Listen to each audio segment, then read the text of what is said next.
Muy bien, ahora sí. Vamos a ver lo que es propiedades de las razones trigonométricas. En este caso vamos a ver las dos grandes propiedades que existen en el desarrollo de esta parte del tema. Bueno, pues básicamente vienen a ser aquellas propiedades que nos van a permitir poder desarrollar en función a ciertos criterios específicos, ¿no? Dos grandes criterios específicos. Uno de ellos va a ser las razones trigonométricas recíprocas y la otra vendría a ser pues en este caso razones trigonométricas de ángulos complementarios.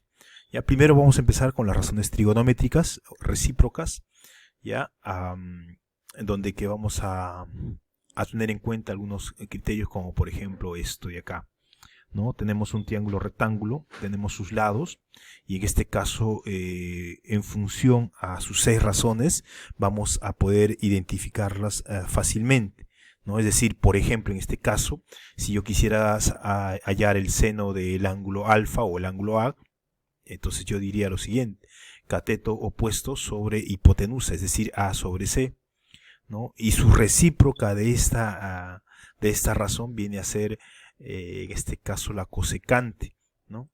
La cosecante, tener en cuenta que los ángulos tienen que ser exactamente iguales, ¿no? Acá no podría ser seno de alfa y acá sería cosecante de beta, es imposible, o cualquier otro ángulo distinto a alfa. Para que sean recíprocas, tienen que ser exactamente los mismos ángulos.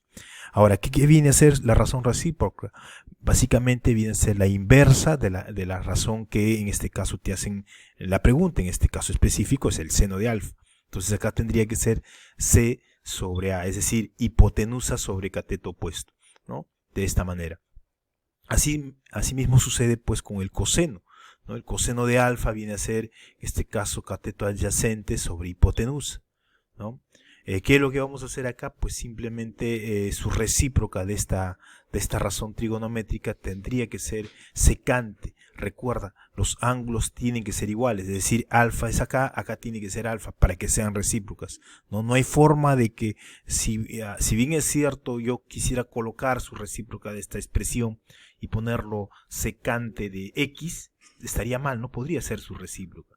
Ya estamos acá los requisitos, los criterios que se tiene que tener en cuenta para poder aplicar esta propiedad es de que sus ángulos sean exactamente iguales. Es decir, acá tendríamos que poner secante de alfa es igual a b sobre c, es decir, hipotenusa c sobre el cateto adyacente b. Ponemos por acá c sobre b. Asimismo vamos a hacer con en este caso la tangente, ¿no? Tangente del mismo ángulo. En este caso tendría que ser cateto opuesto sobre cateto adyacente, A sobre B, y su razón recíproca de esta tangente de alfa sería cotangente de alfa. ¿Qué viene a ser cotangente de alfa? Pues en este caso sería cateto adyacente sobre cateto opuesto. ¿Estamos? Pero ahí no queda esta expresión. Lo que tú tienes que tener en cuenta para poder lograr entender a plenitud este tipo de ejercicios es que estas dos razones recíprocas, lo que tú vas a hacer es, al multiplicarlo, siempre te va a dar 1. ¿Pero por qué? Mira, si yo pongo seno de alfa por su razón recíproca, en este caso que es cosecante de alfa, ¿cuánto sería? Pues simplemente aplicas, ¿no?, el criterio. Seno de alfa es A sobre C. Por cosecante de alfa viene a ser la inversa, ¿no es cierto? Es decir, C sobre A. ¿Esto es igual a qué? Se va, se va, se va y se va. Entonces al final no vayas a pensar de que cuando digo que se va es 0, es 1 en realidad, ¿no? A entre A es 1, C sobre C es 1, acá también es 1 y acá también es 1. 1 entre 1 es igual a 1.